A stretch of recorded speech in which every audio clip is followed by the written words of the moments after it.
Bismillah. Prophet Musa അലൈഹിസ്സലാം.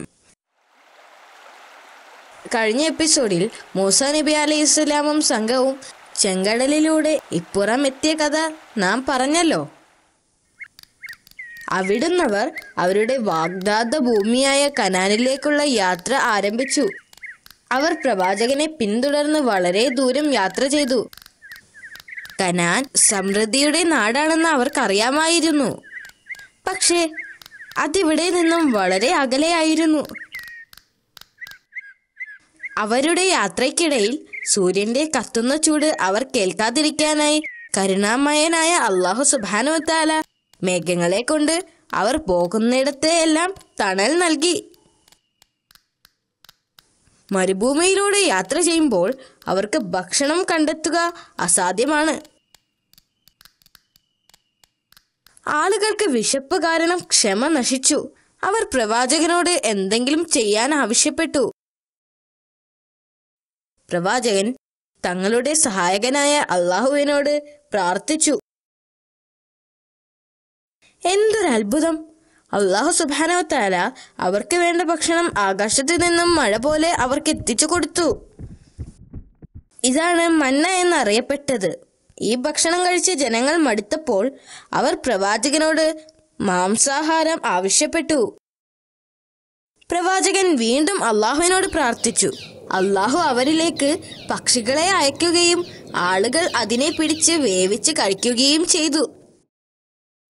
തീർച്ചയായും അവർ അല്ലാഹുവിനാൽ അനുഗ്രഹിക്കപ്പെട്ടവരാണ്. കുറെ ദിവസങ്ങൾ അല്ലാഹുവിന്റെ സംരക്ഷണത്തിലായിരുന്നു.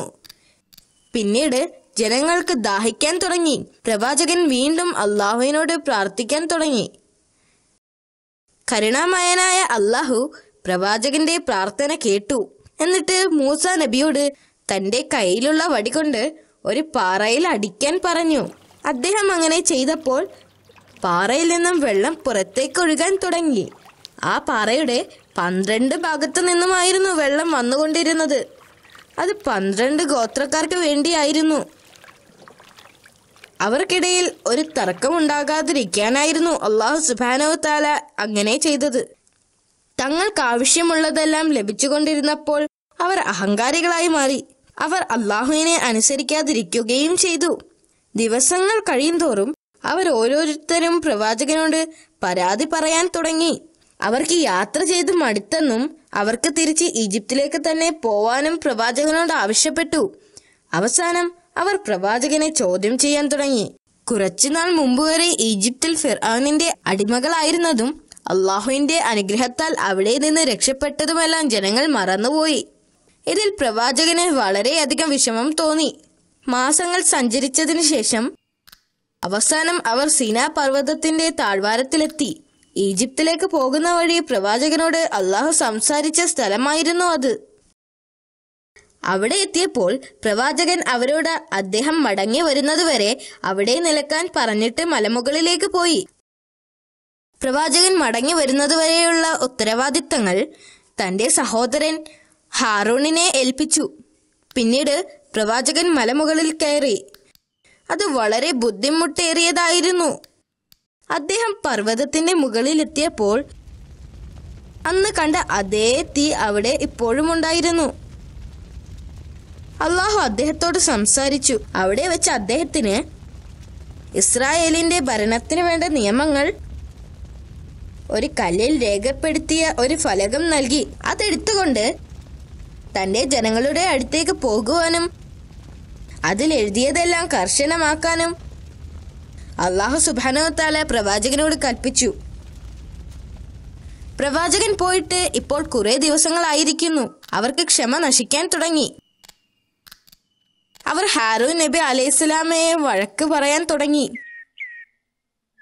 അവർക്കിടയിൽ നിന്ന് സമരിയ എന്ന് പേരുള്ള ഒരാൾ മുന്നോട്ട് വന്നുകൊണ്ട് പറഞ്ഞു, മൂസ നമ്മളെ ഉപേക്ഷിച്ചു പോയി. ഇനി അവൻ മടങ്ങി വരികയില്ല. നമുക്ക് നമ്മുടെ ദൈവങ്ങളായ വിഗ്രഹങ്ങളോട് ആവശ്യപ്പെടാം. അതിന് നമ്മുടെ കയ്യിൽ വിഗ്രഹങ്ങളൊന്നും ഇല്ലല്ലോ. മറ്റൊരാൾ പറഞ്ഞു, നമുക്ക് ഒരു വിഗ്രഹത്തെ ഉണ്ടാക്കാം. സമരിയ പറഞ്ഞു, വീണ്ടും വിഗ്രഹങ്ങളെ ആരാധിച്ചാൽ അള്ളാഹുവിൽ നിന്നുണ്ടാകാൻ പോകുന്ന ശിക്ഷയെക്കുറിച്ച് അവർ താക്കീത് നൽകി. എന്നാൽ ജനങ്ങൾ അത് ചെവിക്കൊണ്ടില്ല. അവർ അവരുടെ പദ്ധതികളുമായി മുന്നോട്ടു പോയി. സമരിയ പറഞ്ഞതുപോലെ ആളുകളുടെ കയ്യിലുണ്ടായിരുന്ന മുഴുവൻ സ്വർണവും വാങ്ങിച്ച് ഒരു വലിയ പാത്രത്തിലിട്ടു. അതിനെ ഉരുക്കിയെടുത്തു. ഈ ഉരുക്കിയ സ്വർണം ഉപയോഗിച്ച് അവർ സ്വർണത്തിന്റെ ഒരു കാളയെ ഉണ്ടാക്കി. അതിന്റെ ഉള്ളു പൊള്ളയായിരുന്നു. അതുകൊണ്ട് തന്നെ കാറ്റ് വീശുമ്പോൾ അതിൽ തട്ടി ഒരു ശബ്ദമുണ്ടാകുമായിരുന്നു. അത് കേട്ടപ്പോൾ ഇസ്രായേലർ ഇത് അവരുടെ ദൈവമാണെന്ന് വിശ്വസിച്ചു. അതിനെ ആരാധിക്കാൻ തുടങ്ങി. 40 ദിവസങ്ങൾക്ക് ശേഷം മൂസാ നബി അലൈഹിസ്സലാം തിരിച്ചു വന്നു. അദ്ദേഹം ഇതാണ് കണ്ടത്.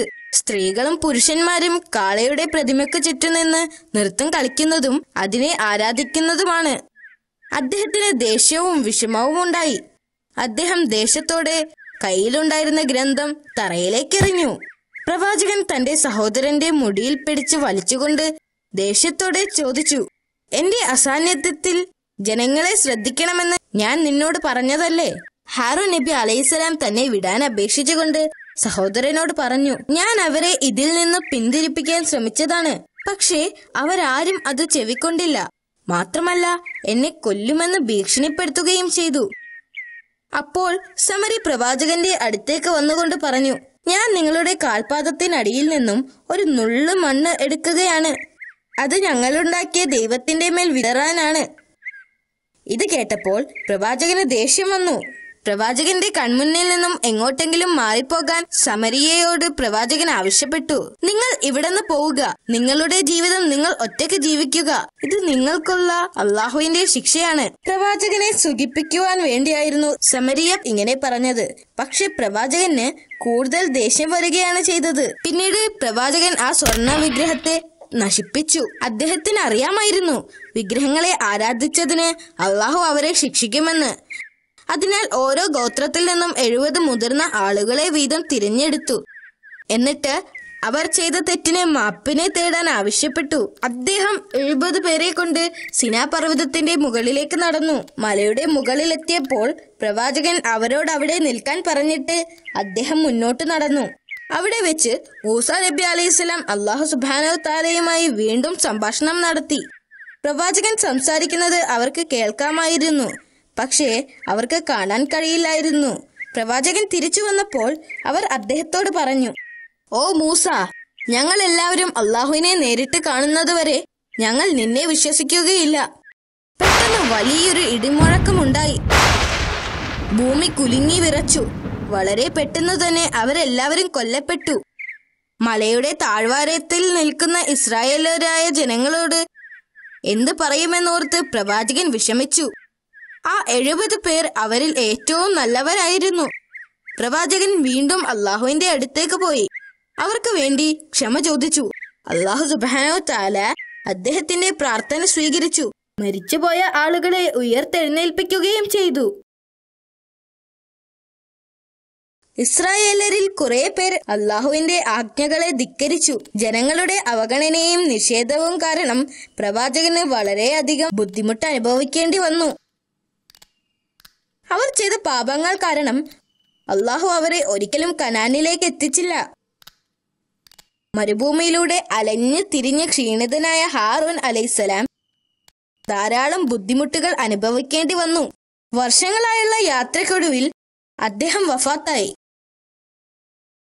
മൂസാ നബിയുടെ മരണസമയം എത്തിയപ്പോൾ അള്ളാഹു മലക്കിനെ പ്രവാചകന്റെ അടുത്തേക്ക് അയച്ചു. മലക്ക് നബിയുടെ അടുത്തെത്തിയപ്പോൾ അദ്ദേഹം വിസമ്മതിച്ചു. അപ്പോൾ മലക്ക് അള്ളാഹുവിന്റെ അടുത്തേക്ക് മടങ്ങിപ്പോയി ചോദിച്ചു, മരിക്കാൻ ഇഷ്ടമില്ലാത്ത ഒരു അടിമയെ വിളിക്കാനാണോ എന്നെ അയച്ചത്? അള്ളാഹു മലക്കിനോട് പ്രവാചകന്റെ അടുത്തേക്ക് മടങ്ങിപ്പോകാൻ പറഞ്ഞു. എന്നിട്ട് അദ്ദേഹത്തോട് ഒരു കാളയുടെ പുറകിൽ കൈവെക്കുവാനും അദ്ദേഹത്തിന്റെ കയ്യിൽ പറ്റിയിരിക്കുന്ന രോമങ്ങളിൽ ഓരോ രോമത്തിനും 1 വർഷം വീതം ജീവിക്കാൻ അനുവദിച്ചിരിക്കുന്നു എന്ന് പറയാൻ ആവശ്യപ്പെട്ടു. മലക്ക് നബിയുടെ അടുത്ത് ചെന്ന് അള്ളാഹുവിന്റെ സന്ദേശം അറിയിച്ചു. അതിനുശേഷം എന്ത് സംഭവിക്കും? പ്രവാചകൻ ചോദിച്ചു. മരണം, മലക്ക് പറഞ്ഞു. എന്നാൽ അതിപ്പോൾ തന്നെ ആവട്ടെ. അദ്ദേഹം മറുപടി പറഞ്ഞു, പുണ്യഭൂമിയിൽ വെച്ചോ അതിനടുത്ത് വെച്ചോ മരിക്കാൻ അനുവദിക്കണമെന്ന് പ്രവാചകൻ അള്ളാഹുവിനോട് അപേക്ഷിച്ചു.